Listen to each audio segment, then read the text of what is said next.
Mateus 7, versículo 13. Vocês vão perceber que eu estou com dificuldade para falar, eu fiquei com a garganta inflamada, na verdade, infeccionada, né? Parecia dengue, mas ainda bem que não era dengue. E a garganta tá vermelha, tá com as feridas, e teve um final de semana no curso, foram 4 períodos de aula, então eu falei bastante, a garganta está bem irritada, então tem hora que eu tento engolir aqui a saliva e ela desce com dificuldade, né? Então eu estou falando normal, dá para eu falar, só que não está com aquela leveza de quando a gente está com a garganta saudável, né? Então, se você escutar algum som aí estranho, eu estou engolindo aqui e o negócio não vai, né? Mateus capítulo 7, versículo 13, diz assim, ó: Entrem pela porta estreita, porque larga é a porta e espaçoso é o caminho que conduz para a perdição. E são muitos os que entram por ela. Estreita é a porta e apertado é o caminho que conduz para a vida, e são poucos os que o encontram. Vamos orar? Senhor, obrigado por tudo, nós estamos na Tua presença, cultuando ao Senhor, louvando o Teu nome. Esse é o momento da Sua palavra em que nós vamos ouvir a Tua voz, Teu Espírito que sempre nos conduz à verdade, possa nos levar a entender a Tua palavra e a nos render perante ela, para que possamos vivê-la e vivendo o Senhor possa ser glorificado no nosso viver. Fica conosco, dá-nos a Sua bênção, é o que nós pedimos em nome de Jesus. Amém. Esse texto ele é parte do Sermão da Montanha, ou Sermão do Monte, né? Um texto muito conhecido por Jesus, que começa lá no capítulo 5, versículo 1, e termina no capítulo 7, versículo 29. Então, Mateus 5, 6 e 7, nós temos o famoso Sermão da Montanha, ou o Sermão do Monte. O livro de Mateus ele foi escrito para judeus, e Mateus expressa 5 grandes discursos de Jesus. Nós temos 5 sermões de Jesus registrados no Evangelho de Mateus. O primeiro deles é o Sermão da Montanha. E depois dele você tem mais outros 4 registros de ensinos e de pregações que Jesus fez aos discípulos, né? Inclusive contando parábolas para ensinar valores espirituais aos seus discípulos.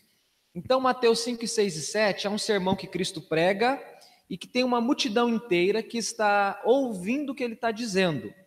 Tanto é que o texto termina dizendo assim, ó, capítulo 7, versículo 28. Quando Jesus acabou de proferir estas palavras, as multidões estavam maravilhadas com a sua doutrina. Então você vê que tem uma multidão enorme e a gente não sabe qual que é o tamanho dessa multidão. Mas, por exemplo, na multiplicação dos pães e dos peixes, o texto diz que tinha uma multidão. E um dos evangelistas diz que tinha 5.000 homens. Então, quando o autor está dizendo multidão, ele está falando de um grupo que é incontável à vista. É aquele grupo de pessoas que você bate o olho e você não sabe dizer se ali tem 1.000, 2.000, 5.000, 15.000. Você não consegue mensurar. Você só sabe dizer que ali tem uma concentração enorme de gente. Então aqui a gente não sabe o número dessas pessoas, mas o autor retrata como sendo uma multidão. Jesus está no monte, o monte é um lugar grande, espaçoso, né? As pessoas estão ao seu redor e ele está ensinando.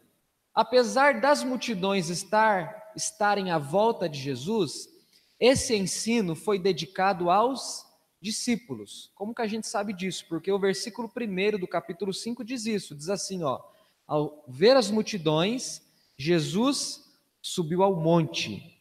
Ele se assentou e os seus discípulos se aproximaram dele. Então ele passou a ensiná-los. A maneira como o texto está escrito refere que o ensino não foi para a multidão. O ensino foi para os discípulos. Então o Sermão da Montanha expressa quais são os princípios do reino de Deus. Se a lei de Moisés expressa aquilo que Deus requer de Israel, no sentido legal, de estabelecer como lei, de colocar princípios exteriores, externos, de não faça isso, não faça aquilo, não faça isso, não faça aquilo. Se através da lei de Moisés ninguém pôde obter salvação, porque a lei não salva, ela apenas revela o pecado, ela apenas aponta para o pecado, ela mostra que você é incapaz de cumpri-la, porque você não consegue, você tenta, mas não consegue, você tenta, mas não consegue. Então, quando Cristo vem, Deus inaugura um novo tempo para as pessoas que estão em Cristo. Essa é a chegada do reino de Deus no meio dos homens. E quando o reino de Deus chega no meio dos homens, os princípios do reino de Deus também chegam no meio dos homens. E quais são esses princípios? Eles estão estabelecidos em Mateus 5, 6 e 7.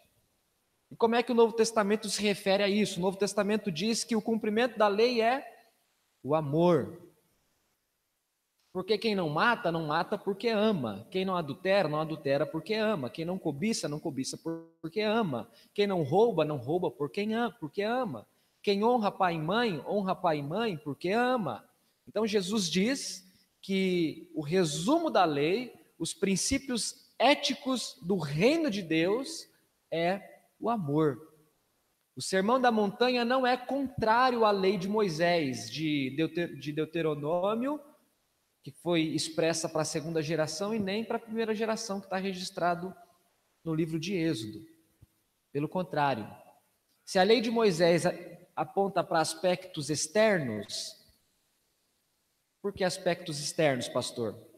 Porque ela diz aquilo que você não deve fazer, mas ela não te ensina como não fazer aquilo que ela te proíbe de fazer. Ela te diz assim, não mate, mas ela não diz para você, faça isso, aquilo outro para você não matar. Então, o Sermão da Montanha não é contraditório à lei, ele é complementar à lei e definitivo em relação à lei. O Sermão da Montanha mostra que aquilo que a lei não pôde fazer, que era tratar as intenções do coração, Cristo faz a partir do Evangelho. O Sermão da Montanha mostra que os princípios do reino, eles são fundamentais e poderosos porque eles agem no coração, aquilo que a lei não foi capaz de fazer. Então é um texto maravilhoso que vale a pena você ler, meditar, buscar conhecer melhor os significados desse texto. O texto que nós lemos especificamente, ele tem muito a ver com o discipulado, ele tem muito a ver com o preço do que significa seguir a Jesus Cristo. O texto diz assim, entrem pela porta estreita, porque larga é a porta e espaçoso é o caminho que conduz para a perdição, e são muitos os que entram por ela. Estreita é a porta e apertado é o caminho que conduz para a vida, e são poucos os que o encontram. Jesus está falando isso para os discípulos. Não se esqueça de que ele encontra cada um deles fazendo as suas atividades diárias. Mateus está sentado lá coletando impostos. Pedro, Tiago, João, aqueles outros homens, André, Filipe, se eu não estiver enganado, Filipe não. Eles estão lá pescando e Jesus diz, deixem as redes e me sigam. Mateus, deixe as cobranças e me siga. Aqueles 12 homens foram encontrados por Jesus. Os evangelhos não registram para a gente como é que se deu a vocação de cada um deles. A gente não sabe, por exemplo, como é que deu o chamado de Judas. A Bíblia não conta. Judas estava fazendo o quê? Estava pescando? Estava fazendo o quê? Jesus disse o quê para ele? A gente não sabe. A gente só sabe que esse convite também foi feito a ele. Porque se ele é discípulo, é porque ele deixou alguma coisa para se tornar discípulo. Os demais discípulos em que o texto não explica o que eles deixaram para se tornar discípulo, eles também deixaram alguma coisa, porque eles eram discípulos. Tornar-se discípulo implica renúncia diretamente.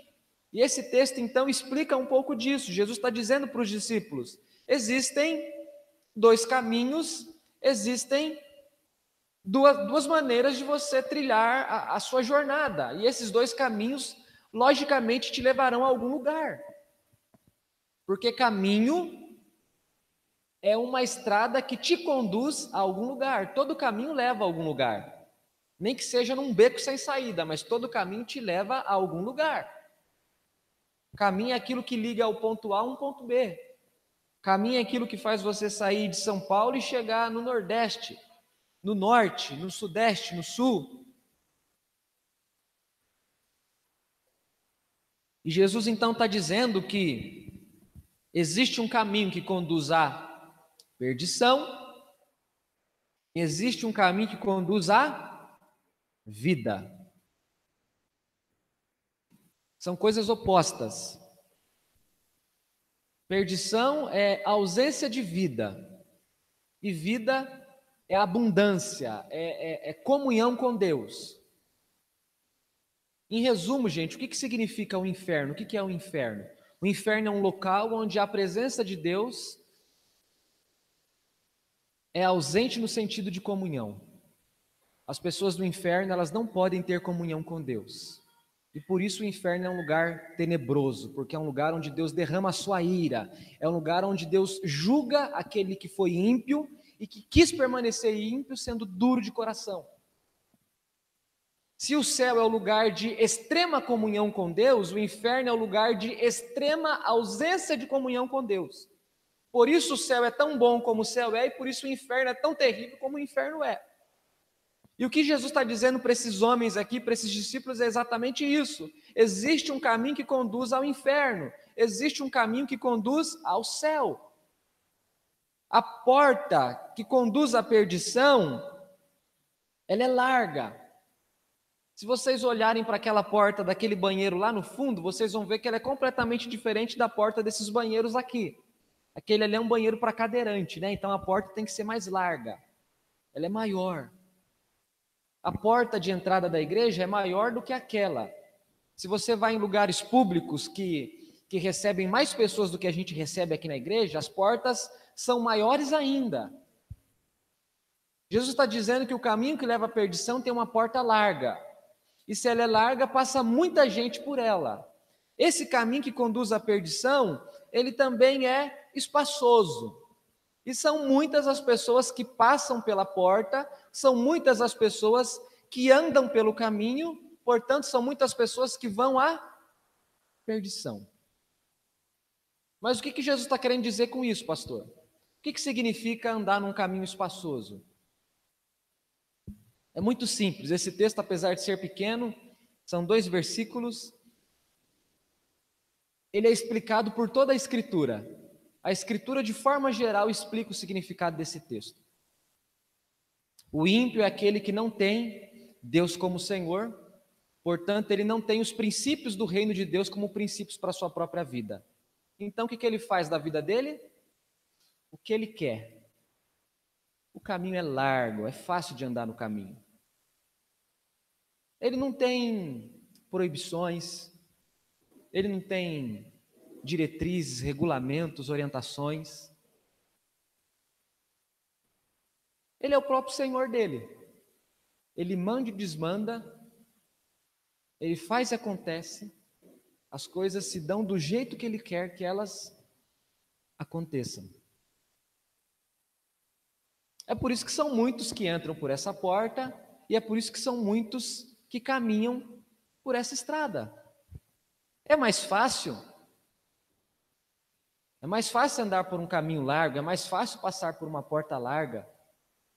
Eu lembro de quando eu tirei a habilitação, e o primeiro dia que eu sentei no carro para poder dirigir, eu fui um adolescente que não tinha interesse por dirigir, fui diferente do Jabes, né? O Jabes desde criança tinha vontade de dirigir. Eu já não tinha interesse nenhum, eu tirei carta com 20 anos de idade. Por muito tempo eu nem liguei, não tinha interesse. E o dia que eu sentei no carro, que eu olhei no vidro aqui de dentro e vi nos 2 retrovisores, eu lembro até hoje a sensação que eu tive, eu vi tudo o contrário. Eu falei, rapaz, não vai dar certo esse negócio. Como é que eu estou aqui na frente e vou dar ré vendo o negócio que está lá atrás? E eu estava a 50 metros do muro e eu achava que estava 10 centímetros, né? Porque você não tem aquela visão, a sua visão não está adaptada àquela realidade. É a coisa mais estranha que tem. Porque ninguém aprende a dirigir tirando carta, né? A gente só recebe autorização para dirigir. A gente só recebe uma arma na mão, né? Eu acho que o negócio tinha que ser mais difícil, tinha que ser um negócio mais, sabe, mais... Porque tem muita gente armada aí. E quando você está começando a dirigir, você quer passar pelas estradas mais fáceis, né? Você procura lugar que não tem rampa, que não tem subida, você procura lugar que não tem carro dos 2 lados estacionados, né? Você não é bobo, você não quer passar no meio de 2 carros lá que tá um negócio. Às vezes passa uma carreta lá, o Hélito vem com o caminhão dele e passa numa boa, mas você tirou a carta, você acha que você não passa com o seu carro, porque você não está adaptado, né? É melhor andar num caminho espaçoso. É melhor andar num caminho largo. É mais fácil.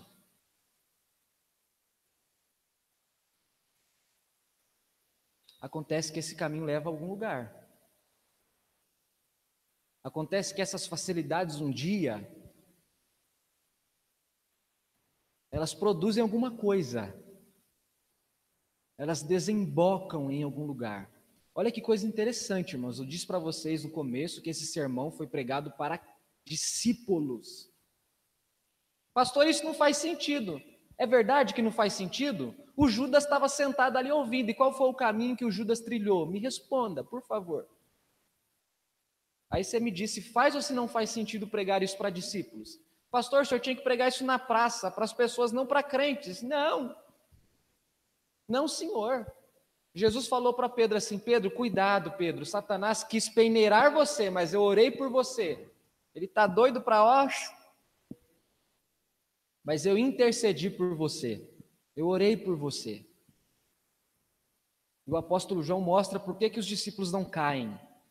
Eles não caem porque eles estão firmados em Jesus. Jesus diz na oração sacerdotal, eles são meus e ninguém os toma da minha mão.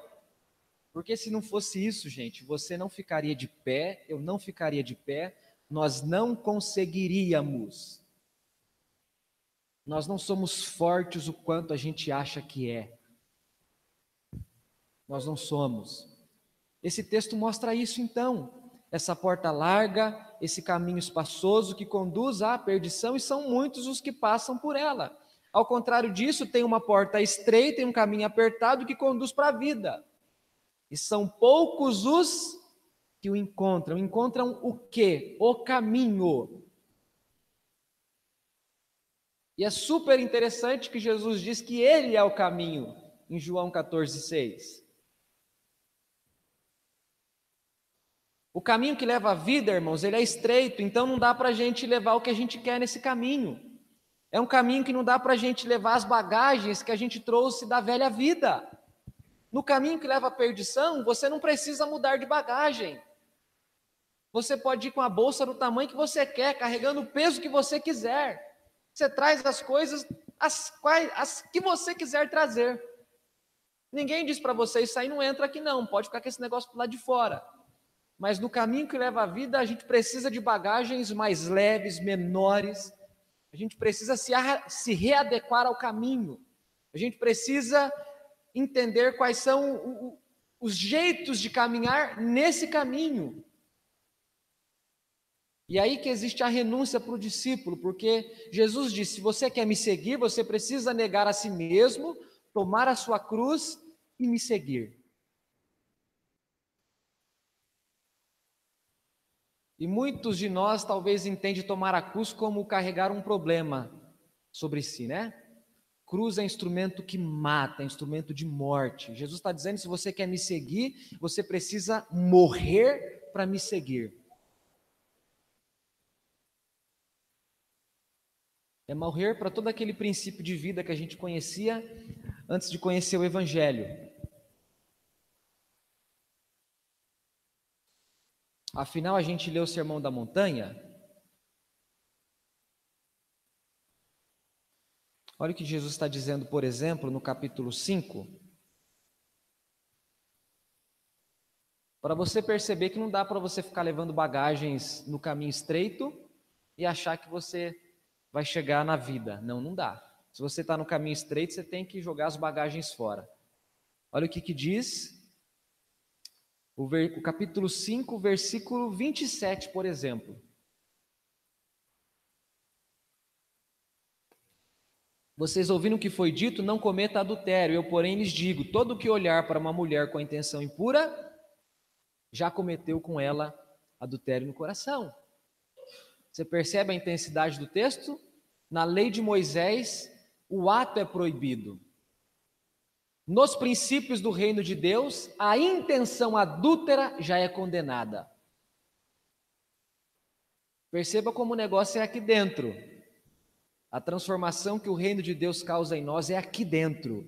Ela é tanto espiritual quanto interior. O capítulo 5, versículo 38. Vocês ouviram que foi dito, olho por olho, dente por dente, eu porém lhes digo, não resistam ao perverso, se alguém lhe der um tapa na face direita, ofereça-lhe também a face esquerda.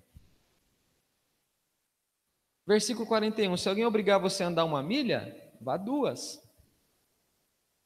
43, vocês ouviram que foi dito, ame o seu próximo e odeie o seu inimigo.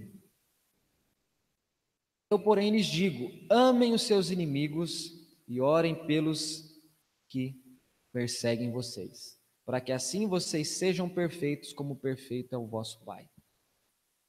Você percebe como é que se anda no caminho estreito? No caminho largo, você não precisa cuidar nem do coração e nem das ações. No caminho estreito, você cuida do coração e você cuida das ações. Então, no caminho estreito, não dá para andar de qualquer jeito. Pastor, onde é que o senhor quer chegar? O senhor deve estar querendo chegar em algum lugar. Exatamente, eu disse para vocês que todo caminho leva a gente a algum lugar. Então, eu não estou andando à toa para não chegar em lugar nenhum. A pergunta é simples e básica: em qual caminho você está caminhando? Não é há quanto tempo você serve a Deus, não é que funções, cargos, não é nada daquilo que as pessoas dizem de você, é aquilo que você diz de você se você olhar com sinceridade para o seu coração. Em qual caminho você está caminhando? Não sei dizer, pastor. Eu te ajudo para você encontrar a resposta. Está fácil andar no caminho ou está difícil andar no caminho? Se estiver fácil demais, infelizmente você deve estar no caminho largo. Se não está exigindo renúncia nenhuma de você, você está no caminho largo. Se não está exigindo guerra, batalha nenhuma de você com você mesmo, de você enfrentando a sua carne, os seus desejos, as suas fraquezas, você está num caminho largo, num caminho fácil, não tem esforço nenhum. Se não exige nenhum compromisso com o Evangelho, com os princípios do Evangelho, você está num caminho largo, você faz o que você quer, você é o dono do seu nariz. E folgado é aquele pastorzinho baixinho que fica dizendo para a gente como é que a gente vive à luz do reino de Deus. Se você está no caminho largo, é isso que você pensa. Você é o seu dono, você é o seu senhor.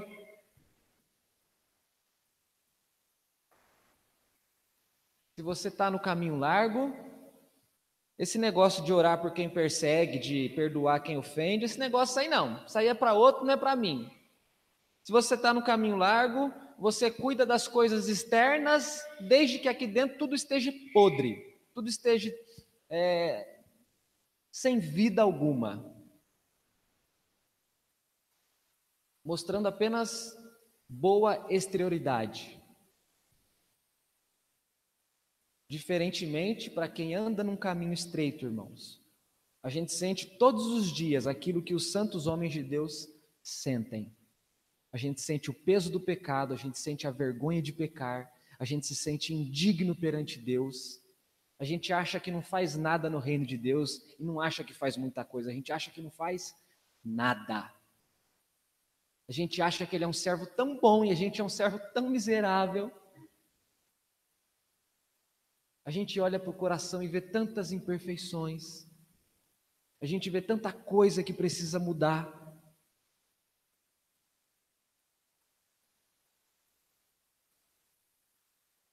Deus olha para a gente e nos vê como santos. E a gente olha para o nosso próprio coração e nos vemos como pecadores ao extremo. E a sensação de que a gente tem é de que quanto mais a gente renuncia, mais renúncias a gente tem para fazer. O caminho estreito leva à vida, o caminho largo leva à perdição. Você não pode caminhar por mim, eu não posso caminhar por você. É um caminho que cada um de nós fazemos. Que Deus tenha misericórdia de nós. Que nós sejamos dos poucos que caminham por esse caminho apertado, mas que chegam à vida. Que nós não estejamos entre aqueles muitos que andam pelo caminho largo, que passam pela porta larga, mas que vão para a perdição. Feche os seus olhos, faça a sua oração.